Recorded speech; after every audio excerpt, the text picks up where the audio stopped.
Ngayon, mapagpalang araw po sa ating lahat. Narito pong muli ang inyong lingkod, Anime Reactors TV. At sa mga hindi pa po nakaka-subscribe dyan sa aking munting channel, ay baka pwede naman pong makipindot na po ng subscribe button. At maki-like and share na rin po ng aking mga video. At wag din po natin kakalimutan patuloy na suportahan ng ama ng kalingap na si Kuya Bal Santos Matubang. At ang kanyang may bahay na si Ate Edna Vlog at ang kanilang anak na si Kalingap Rab. At ganon din po ang mga Kalingap charity vlogger at maging kaming mga Kalingap reactors. Makisuportahan po para makatulong din po kami sa adhikain at mga programa ng Kalingap. At patuloy din po natin suportahan ang Mag-amang Ka Business Official at Papa Dins TV. Yan guys, panibagong araw, panibagong reaction po ulit tayo ngayon. At sa araw pong ito ay gawin po natin ng reaction. Itong pabahay project dito kay Dara. At simulan po natin ang ating reaction dito sa ginawang sorpresa nila Kalingap Rab dito kay Dara. Ito, panoorin po natin ng video. Dito tayo muli kina Dara.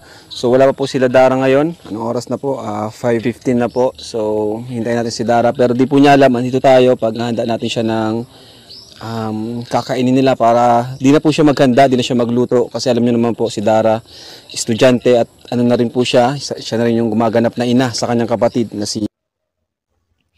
Dito ako believe guys kay Dara. Sa murang edad niya na 15 years old. 15 years old lang po yan si Dara. Pero sobrang napaka-matured na niya.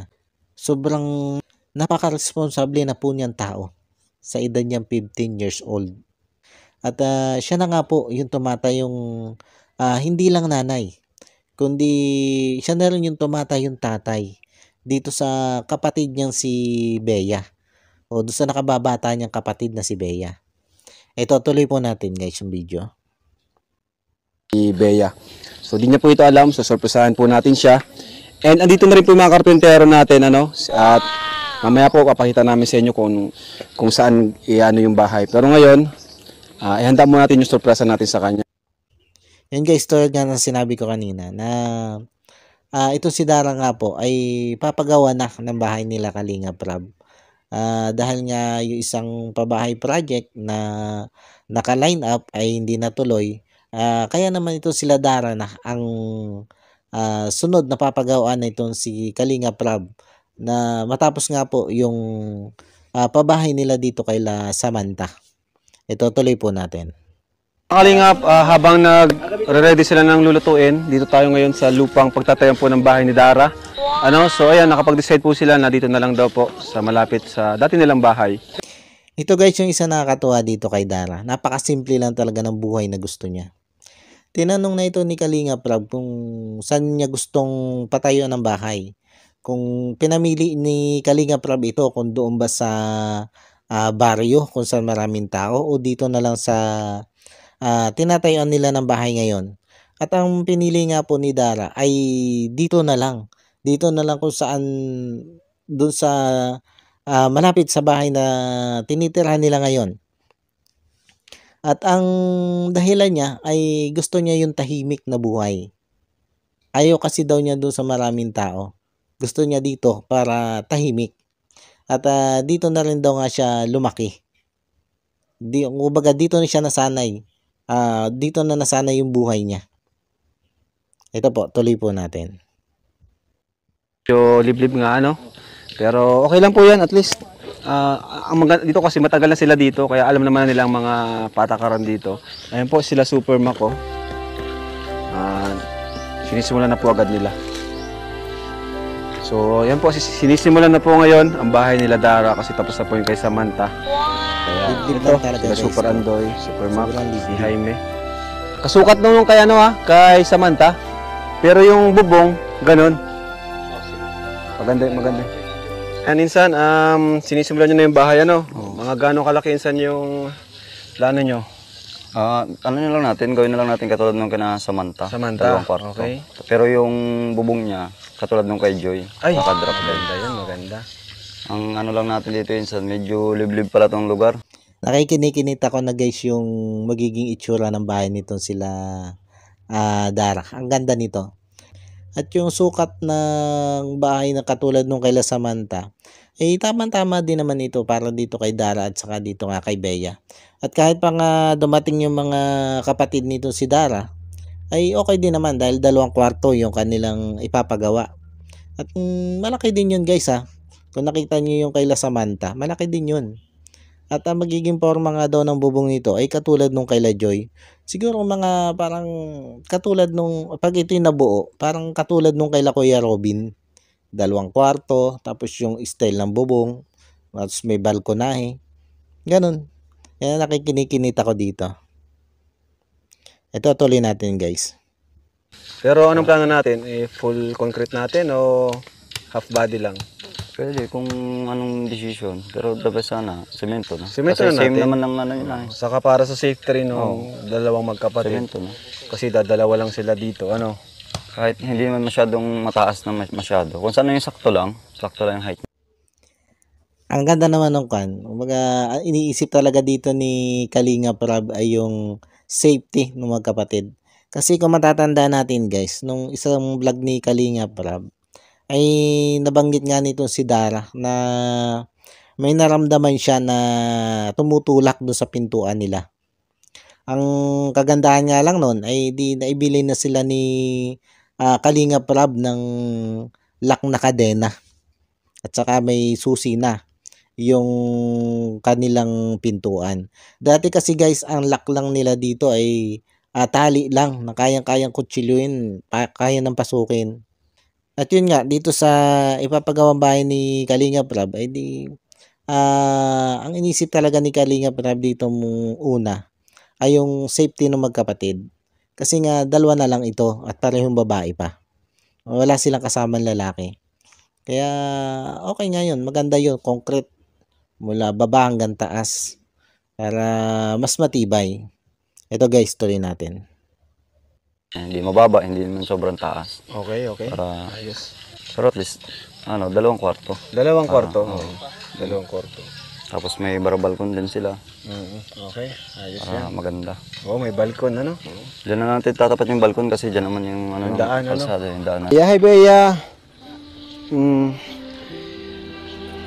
Grabe, nauna ka palang umuwi dito, Bea? Nauna ka? Nakakatuwa din guys itong batang ito. Ito si Bea. Napakabait na bata. Kita nyo naman kung sa ibang bata yan. Ay, makikipaglaro pa yan kung saan saan. Dadaan mo na yun sa mga kaibigan, makikipaglaro. Pero kita nyo naman, pagkakagaling niya sa school, ay dumidiretso na siya sa bahay. At doon niya iniintay ang kanyang ate Dara. Ayan, tuloy natin guys. Tapos, mas inintay mo si ate mo. Opo. Tapos, pag dating ni ate mo, anong sunod nang gagawin? Luluto po. Luto, gabihan nyo, ganon. Opo. Excited ka na ba sa maging bahay mo? Opo. Yun. Ayaw mo na dito, dating waiting shed pala ito. Yan guys, yung bahay ni Dara ay doon pa lang sa part 1 ay sinabi na ni Dara na dati siyang waiting shade na ginawan lang ng dingding at siya na nga nilang tinirhan. Tuloy lang po tayo.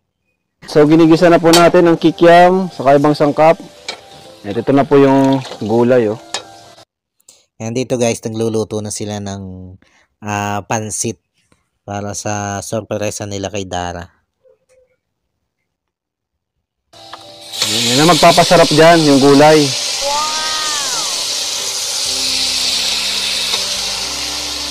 Bango. Nakakagutom.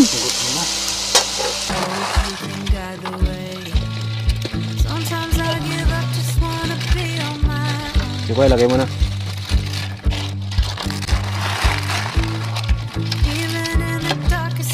Kung ano.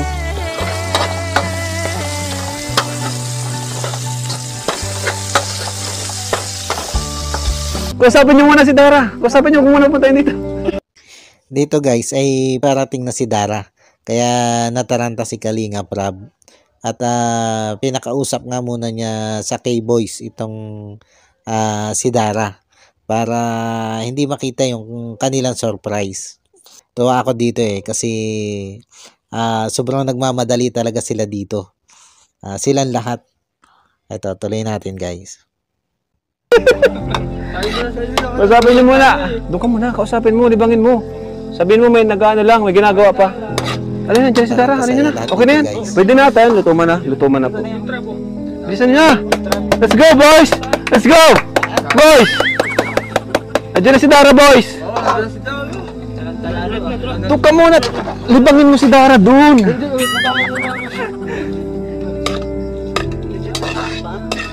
Ano lang? Okay na yan, okay na yan. Okay na yan, kuya. Bilis. Bira si Kuya Ariel, di tayo sinabihan. Okay na. Pinakantaranta dito si Kalinga Prab Napansin nyo ba? Tuloy natin. Ayos. Oh, pwede na yan. Okay na yan.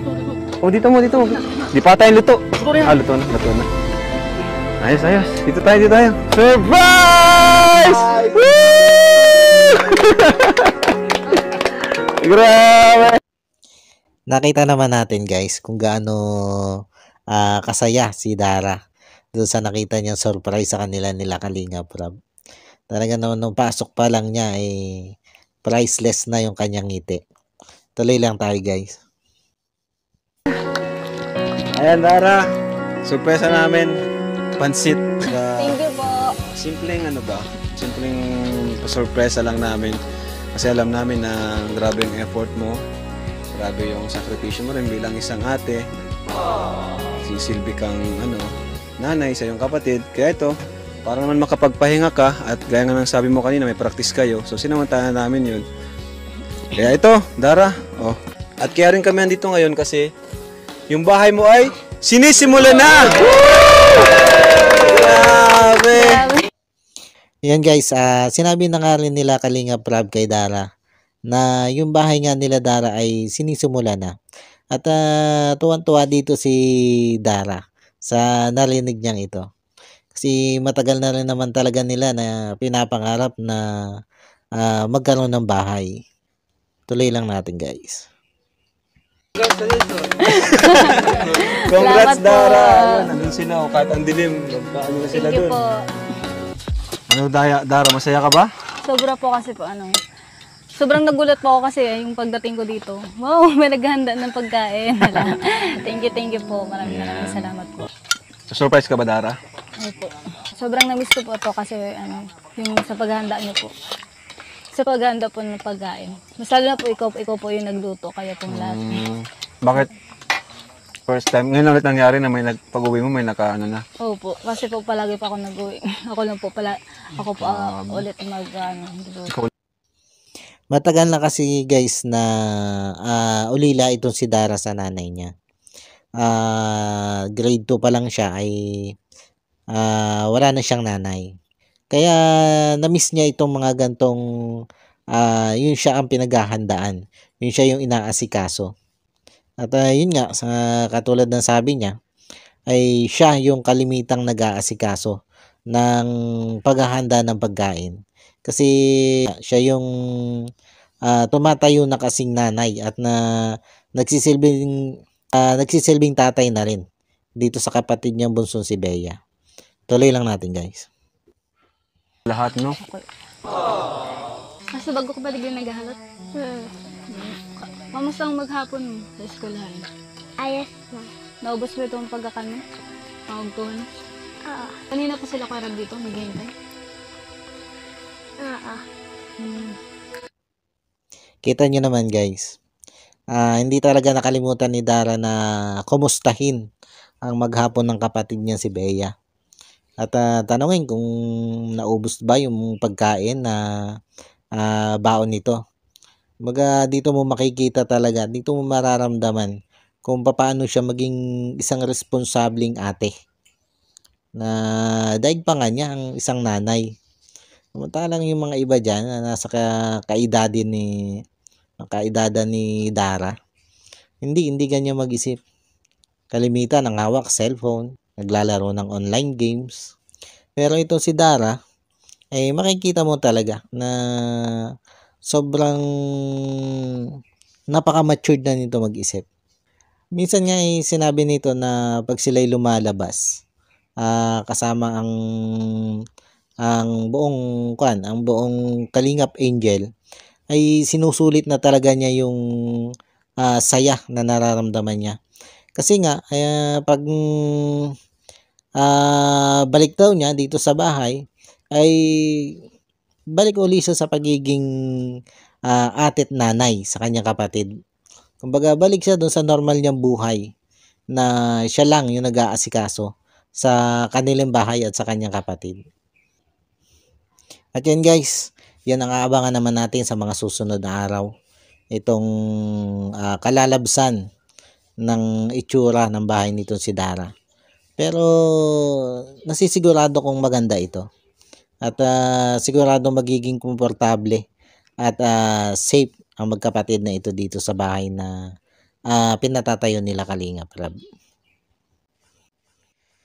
Paano po? Hanggang dito na lang muna po yung aking reaction video. At muli po ay maraming thank you po sa patuloy na sumusuporta at nanonood ng aking mga video. At sa mga hindi pa nga po nakaka-subscribe dyan ay baka pwede naman po makipindot na ng subscribe button at makilike and share na rin po ng aking mga video. Muli po ay maraming salamat po and God bless po sa inyong lahat.